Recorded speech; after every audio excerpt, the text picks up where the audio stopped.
21 sellel aastal oli esimest korda vanusepiiranguga ja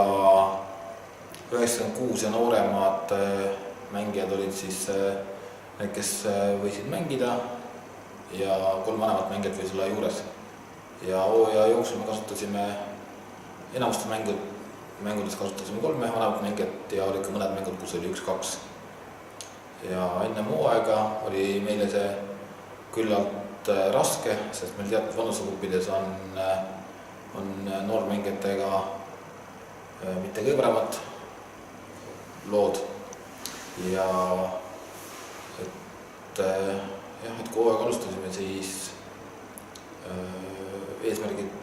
seati sellised, et loomulik areng, mis on tubli mängijatele kohustuslik ja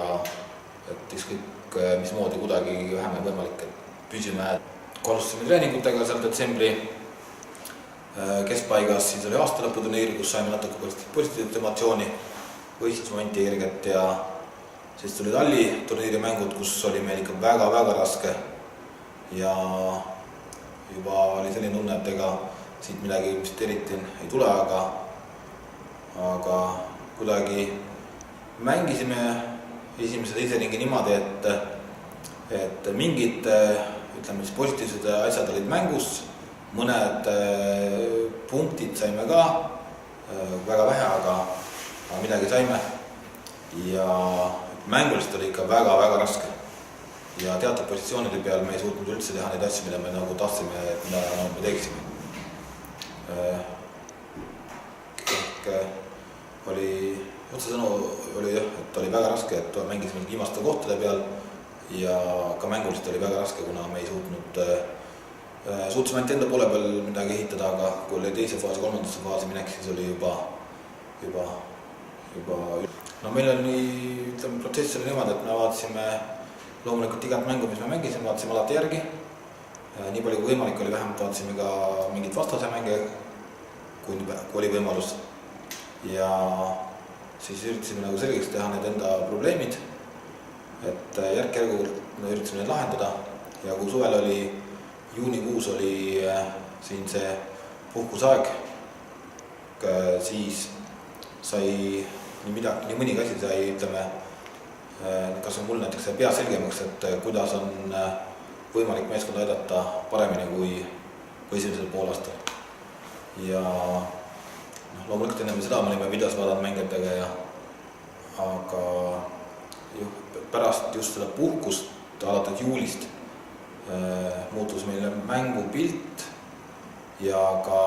need mängutulemused, et teine poolaasta on meil. Meie kõige suurem probleem oli meie palliga olek ja just eriti teine tsoon ehk siis väljaku keskosa, et me suutsime tekitada palju võimalusi, aga enamus võimalusi suutsime tekitada niimoodi, et me jätsime teise osa vahele. Et mängisime otse esimeselt otsas kolmandasse tsooni ja teist osa eriti ei kasutanud hooaja alguses, aga suvel suutsime seda kasutama hakata, mängijad said paremini oma ülesandest aru ja ka hakkama, ehk siis muutus see paremaks ja ütleme siis palli võites, palli kaotades oli nagu meie trump nagu juba ennem, et just see palliga osa oli see, millest me suutsime panna juurde suvel ja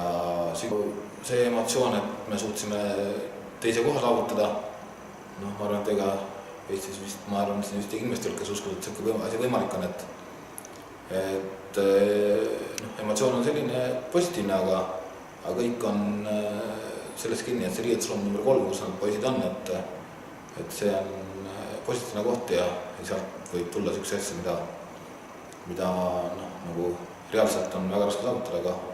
aga meeskonnana koos on see võimalik. Meil oli niimoodi, et juulikuust läks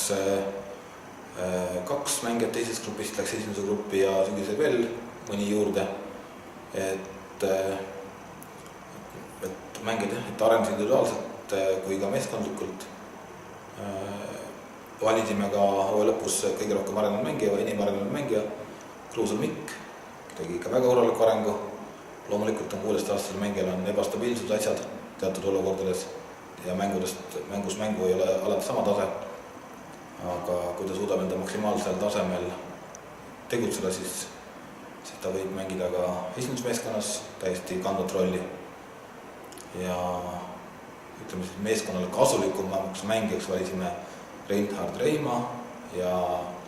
tema kasutegur tuleb välja just palli võites, palli kaotades ja ka pallita mängus, aga hooaja lõpus oli tema liikumised ka palliga tegutsemises, kuna ta mängib keskväljal, siis just üks põhjus, miks meeskond hakkas mängima paremini, oli keskvälja käima saamine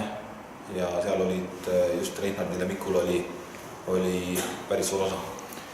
No, kui aastast nüüd 2018 rääkida, siis eesmärke meil loomulikult ei ole veel midagi püstitatud, kuna me ei ole veel neid koosoleku asju veel olnud. Liiga kõrgemal mängida, ehk siis esiliigas mängida, kui selle meeskonnaga mängida, siis võime ka heal päeval midagi ilust näidata, aga see ei ole, ei pruugi olla iga mängu niimoodi olla. Kui meeskond muutub nõrgemaks, just mitte nõrgemaks, aga kui meeskond muutub veel nooremaks ja vähem kogenemaks, siis samas liigas, kus eelmine aasta mängisime esindusmeeskond, loota mingeid sportlikuid supertulemusi on väga naiivne, et kindlasti hooaja algus on raskem kui hooaja lõpp, ka järgmine aasta, aga kui me saame selgeks, kes on treenerid kõigepealt,